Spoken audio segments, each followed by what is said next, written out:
Hey guys, and welcome back to the poker vlog. To start off this trip 2 months ago, I was down 10K. Recently, I'm on a 25K upswing, and I'm up a total of $30,000 on this trip. So with the momentum on our side, I'm going to continue to shot take at the 5, 10, 25. I had a good study session in the morning, and that got me feeling ready and prepared for the session today. We're playing at the beautiful Seminole Hard Rock Casino in Hollywood, Florida, and we sit down with a total of $2,200 at the 5, 10, 25 as we're ready to battle.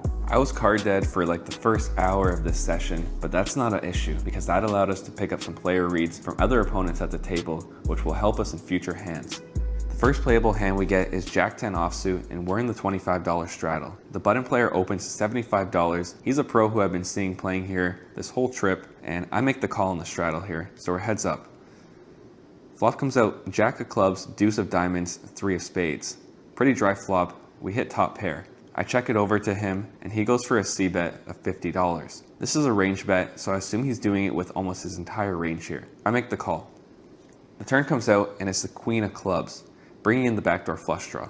This card, it's not great because he can have hands like king, queen, ace, queen, just a ton of queen X that I don't really have floating the flop as much. So I check it over to him, expecting him to bet pretty often here, but I don't expect the size that he ends up choosing. He goes for a total of $350 for the overbet. The action's back on me, and I look down at my cards and realize I have the 10 of clubs, which means I block a decent amount of his draws here. He has a lot of 10x flush draws that are going to be continuing to bet here, and I would assume those hands would like to overbet sometimes. So blocking a lot of his draws here, it looks like we might have an easy fold. But remember when I told you earlier I was looking at the other players for the first hour and trying to pick up some live tells? Well, I definitely picked one up from this guy. Anyways, the action's back on me. Given that he chose overbet here, we kind of got to look at it through his lens. What is he trying to accomplish? Wouldn't he want me to call with a jack if he had a queen? What is he repping? Well, he's repping a massive hand like a set. And if he had a set, wouldn't he want to get called by a jack? Of course, he might be balancing this spot and just be doing this with overpairs, but I don't think that's the case. I make the call. We're headed off to the river, and it's the 9 of hearts. I check it over to him, and he thinks it over for a bit before jamming his entire stack in for 1,800. Oh boy. Our first playable hand, we're put in a massive spot. Let's do some range analysis first. He range bet on the flop, and as I told you guys earlier, a range bet means that he's probably doing it with his entire range. Also to note, he opened from the button, which means that he's opening a wider range. Means he's got way more hands to choose from to bluff with. So when he arrives on the turn, I expect him to barrel over bet with hands like 5-6, 4-5, ace-4, ace-5. And I even think he has hands like 4-5 off, 5-6 offsuit, given that pros like to open super wide in live games on the button, especially when there's a straddle. So I think he's got way too many bluffs in range here, and not enough value that's going to choose this line. Now let's talk about our hand. On the turn, I didn't like having the 10 of clubs, but when this river comes out and it brings in some of the straights that get there like king 10 and 10-8, I actually love having the 10 of clubs because now we block some of those hands and we unblock a lot of hands like the ones I told you guys, ace-5, ace-4, 5-6, 4-5, and those hands are probably always going to choose this line. Who knows if he's adding even more hands into this bluffing line, assuming that I'm going to overfold my range. I also have a live tell, so with all these things considered, I love our hand for a call here. So I stick in the money, and he ends up flipping over ace deuce suited for the bluff. So we're going to take down this nice massive pot to start off this session, and it looks like the heater's continuing. Great momentum. One thing I love about the 5-10 here is that they do PLO double board bomb pots each dealer change. And the rake structure here, it's $9 each half an hour, which means it's a time rake game, super cheap. And the next bomb pot we play, I end up splitting it with another guy at the table, half-half. That might seem like I didn't make too much money, but we made a lot. Because one guy, he lost his entire stack for $3,500. So I made a total of around $1,800 profit from this bomb pot. Super nice. There's one pro at the Seminole Hard Rock who everyone says is the best player in the room. And you won't ask a single player who plays high stakes that won't say it's this guy. I won't say his name, but if you play at the Hard Rock, you probably know who I'm talking about. I'm coming for a spot though. He opens us for a total of $60 from the low jack, playing a total of 6K in his stack. I look down at ace-queen offsuit and immediately realize I might be playing a big pot with the best player in the room. I 3-bet to $200 and the action's back on him. He makes the call. The flop comes out 5 of diamonds, 7 of diamonds, 8 of hearts. He checks it over to me, and something to note about this guy is that he's not just your typical reg who plays tight and tries to look for spots. He's one of the most aggressive players I've ever played against. He calls 3-bets super wide, he 3-bets super wide, and he's not afraid to get the money in. On this board, it's going to hit his range extremely hard. I expect him to be opening and calling hands like 6-8 suited. So you can imagine this board is perfect for him. So I'm going to check my entire range back here. I check. The turn comes out and it's a 3 of spades. He thinks about it for a bit and then grabs a total of $1,250 for almost a 3x pot over bet. Man, if I had aces here, I'd be a little bit nervous, I'm not gonna lie. But thankfully, we have an easy fold, so I let go of my hand. This session had such a good start that I just wanted to find more hands to play to show you guys to make this a full video. But unfortunately, I was card dead for so long that I'm gonna add in a hand like this one, even though it's super simple. Hijack raises 60, I'm in the cutoff with King Queen of Hearts and 3-bet to $200, and he makes the call. The flop comes out Jack of Hearts, 9 of Hearts, 3 of Hearts. So we flop the nuts. He checks it over to me, and on monotone boards, you're supposed to bet small, but I like to bet extra small. I make it a total of $100, but he ends up just folding his hand. This next hand I find very interesting though. The player I was talking about before, who's known to be the best player in the room, he's in the small blind and opens for $75. The action's on me, and I look down at King 7 offsuit in the straddle. Against a good player, who's actually supposed to be the best player, I'm probably just going to be folding this hand most of the time. But something to note is that I saw this specific player open 8-9 offsuit from the small blind already this session. So I know he's opening way too wide, which means I should probably adding even more 3-bets into my range. But since he's such a good player, I don't want to bloat the pot against him. I'm in position and I have basically a pretty nutted hand against a super wide range. So I decide to just flat and take a flop. It comes out Queen 7-6 rainbow. We hit middle pair with a big kicker. He checks it over to me, and I found this pretty interesting. I think that it's going to have a lot of showdown value when he checks here. And since he's got such a wide range, I think he can have a ton of 7x that is below mine, like 7-5 for example, even 6x in under pairs. I also think that since he has such a wide range pre-flop, maybe he checks a lot. And if that's the case, I think I'm gonna wanna do a lot of betting against that range to try to take down the pot. So I end up betting a total of $50, but he makes the call. So this narrows out his air. The turn comes out and it's a queen of spades, brings in a backdoor flush draw. He checks it over to me again, and now I have a decision to make. But again, this guy's playing such a wide range pre-flop, I think I'm going to be wanting to put a lot of pressure on that range, so I think exploitively betting here is cool. One thing I don't love about betting my hand is that he might start folding all of his under pairs, but start calling all of his over pairs, like pocket 8s to pocket jacks. But again, I still think he's got a lot of 7x and 6x that's below mine, so I think I can get value from those. I end up betting a total of $150, and he tanks for around a minute before raising to $400. Super small raise given how deep we're playing. I don't really know what to think about this given that he checked the flop to me and now he's small raising me on the turn. I don't know what he's expecting this raise to do. Maybe it's just gonna like fold out my air. Maybe he's going for thin value now with a hand that he thinks is above mine. I don't know, but I'm not gonna fold just yet. I make the call. The river comes out and it's a 9 of diamonds. Thinks about it for a bit, and then he ends up betting $105, a super small bet. Since he's such a good player, I'm not just gonna snap call this, I'm gonna think about all my options. What was raising gonna accomplish here? Well, it might get a hand like 8-9 to fold if he ever plays it this way, 9-10, 9-5, all these sorts of hands. But I also think our hand still has some showdown value against something that might have missed. But since he chose such a small size, I don't think he expects me to fold too often, so this is super strange. But since we're getting such a good price, we don't need to be right often at all, so I just stick in the money. And he shows us Queen 9 offsuit for the absolute nuts. Top full house, so he's gonna win this one. In hindsight, I actually love his bet because it will get me to raise hands like straights, maybe even hands like Queen Jack. So nice hand to him. Okay, in this next hand, I have Ace King offsuit and I'm in the small blind. I open $80 and the straddle makes the call, so we're heads up. The flop comes out Jack, Jack, 6 with a flush draw. I go for a range bet here of $65, expecting him to call with any of his Ace X and under pairs to this board, and maybe raise some Jack X, but he'll probably call some of them as well. He ends up making the call, so we're headed off to a turn. It comes out the 8 of diamonds.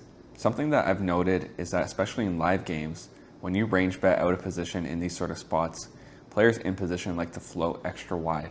This guy, he's a tighter player and he knows it, but he's also a pro. So with that image, he can float extremely wide on the flop and then start bluffing on future streets and probably maximize his fold equity. I don't know if he's doing that though. I check it over to him thinking that I've got enough showdown value and that he'll check back his under pairs and his ace-x. He ends up going for a bet of $225 here.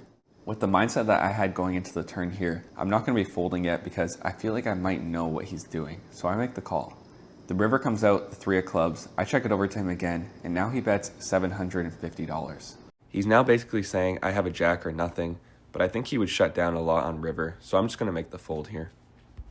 Guys, if you came here to see some interesting hands, well, this is definitely the session to do so. I have 10-9 of diamonds in the straddle. This round, we're playing 5-10, 25, 50 because a couple guys wanted to get the 50 going for a round. Under the gun raises to 125. Cutoff fish calls, and I make the call as well. The flop comes out 9, 6, 7, 1 diamond. I check, and under the gun bets a total of $350. The fish folds, and the action's on me.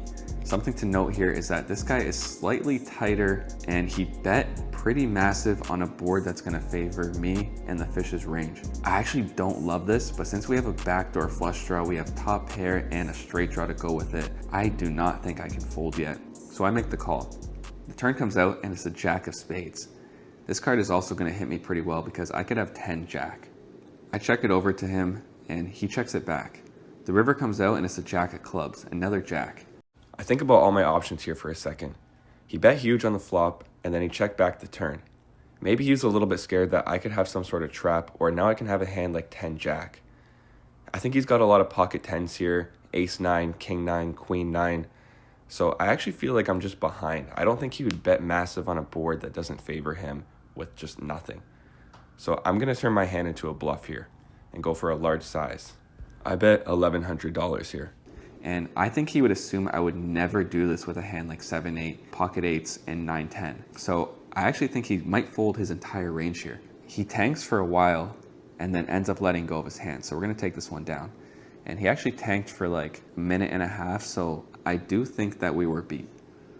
I have pocket kings under the gun and raised to $55. I like to raise a bit smaller when I'm super out of position opening from a spot where I can get 3-bet from more players. The button, he ends up making the call. So we're heads up heading to a flop here. It comes out the 10 of diamonds, jack of diamonds, and the 4 of clubs. I think about it for a bit and realize that this player had just sat down at the table. I don't know too much about him.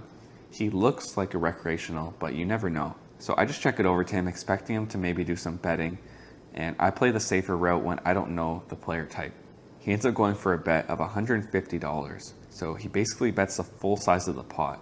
And against this size, it's so polarized that I just end up making the call.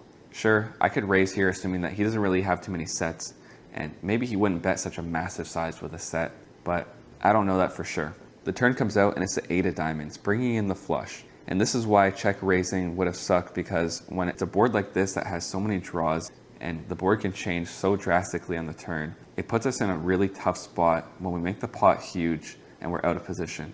I check it over to him again, and he ends up continuing betting for $350. I don't think I can make the fold yet. He might be value owning himself with a jack, so I make the call. When the river comes out, it's a brick, 3 of clubs. I check it over to him again, and he checks it back pretty quick, and I'm going to take this one down. He says nice hand a few times. In this next hand, we're in the straddle, and I look down at pocket 6s. The button, he raises to $75, and I make the call. Flop comes out pretty small. It's deuce 4-7, all diamonds. I check it over to him and he checks it back. The turn comes out the 9 of spades. I think my hand can be best pretty often here, and I'm going to want to do a lot of bluffing when he checks back, and my range is going to be super wide here given that I only flatted in the straddle, so I bet small for $50. He makes the call. The river comes out and it's a 4 of hearts. Again, I think I can be behind sometimes, but I also think I can be ahead sometimes. And again, since our range is super wide and this guy knows it, he can end up hero calling me with hands like ace high. So I bet small for $100 here. He makes the call, and I'm going to take this one down. Unfortunately, I couldn't find the video file for this last hand, but I just wanted to say a couple things first.